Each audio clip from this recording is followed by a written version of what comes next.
Benar, tahun 2050 dunia akan dikuasai robot.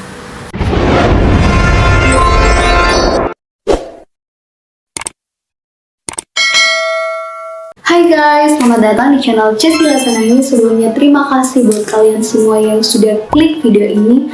Dan jangan lupa like, comment, subscribe, dan share ke teman-teman kalian jika kalian rasa informasi yang diberikan di channel ini bermanfaat buat kalian.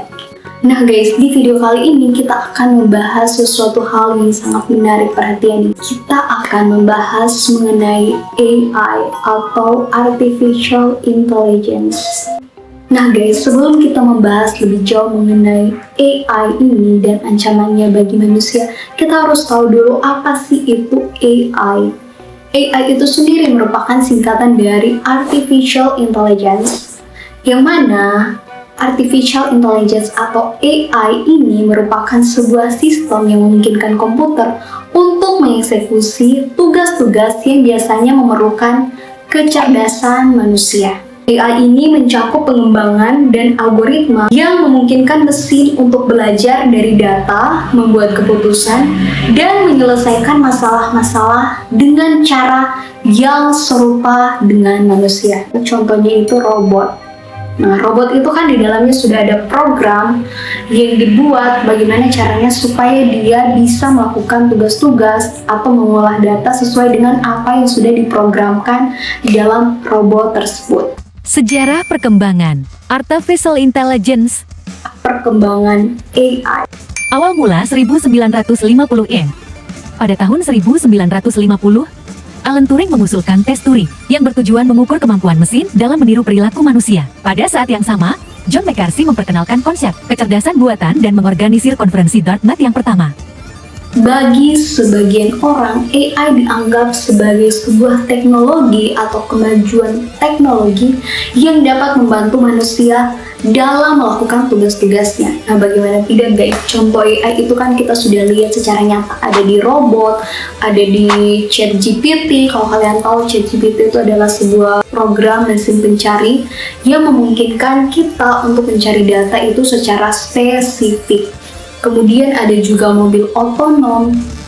Nah, mereka mengatakan bahwa AI ini dapat membantu pekerjaan manusia dan merupakan sebuah hal yang sangat penting sekali bagi manusia. Karena kenapa? Karena dengan AI mereka dapat melakukan tugas-tugas dengan mudah. Tetapi bagi sebagian orang dikatakan bahwa AI ini juga dapat mengancam keselamatan manusia. Kenapa dikatakan demikian? Ada beberapa hal yang menjadi potensi ancaman AI dan menjadi kekhawatiran bagi banyak orang. Yang pertama, adanya kesalahan teknis. Seperti yang sudah dijelaskan sebelumnya, bahwa AI ini merupakan sebuah teknologi yang di dalamnya berisi program-program yang dibuat oleh manusia. Dikhawatirkan AI dapat mengalami resiko teknis, di mana AI ini dapat mengalami kegagalan sistem yang sangat berdampak negatif. Nah, meskipun resiko ini bisa ditanggulangi dengan cara pengembangan terus-menerus dan melalui pengujian yang matang, tetapi bukan tidak mungkin AI dapat mengalami kegagalan teknis.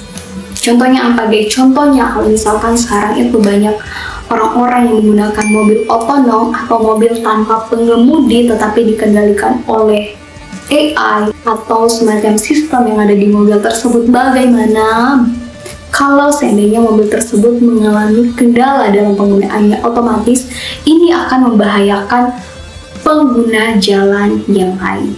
Nah, itu guys yang dikhawatirkan.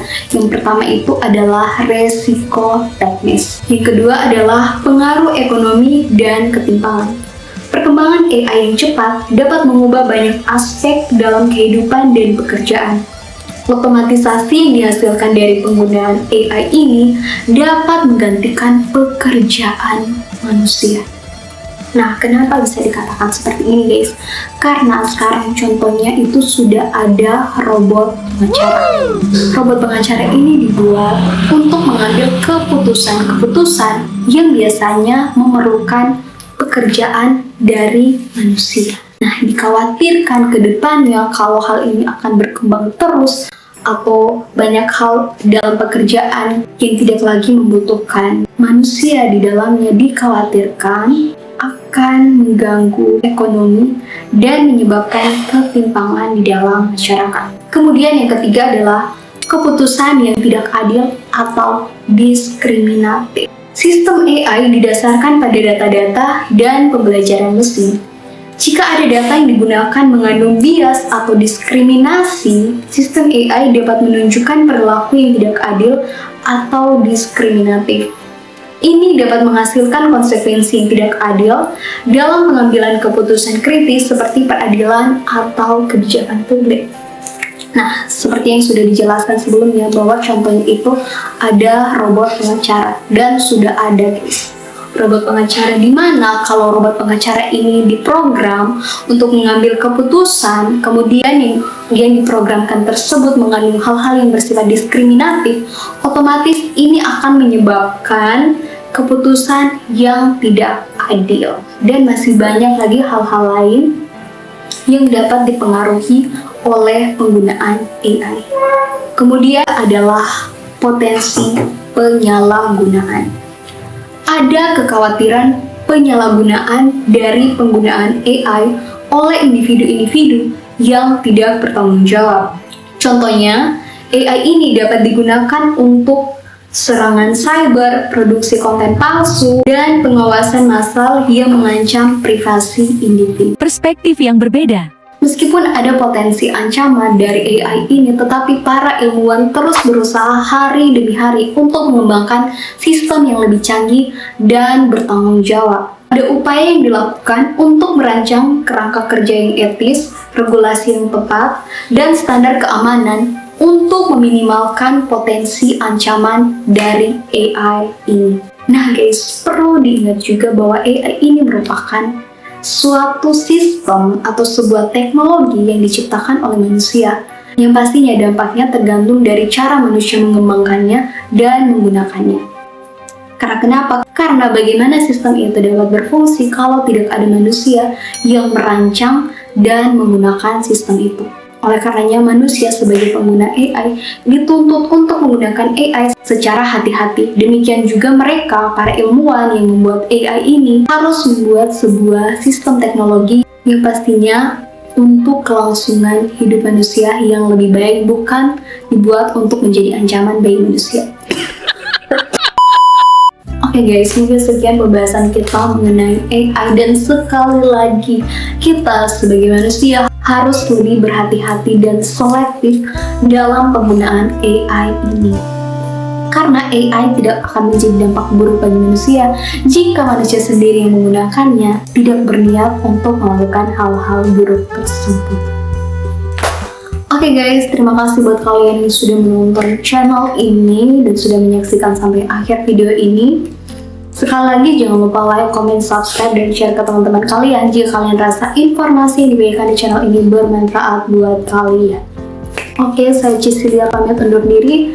Goodbye. See you di video-video selanjutnya.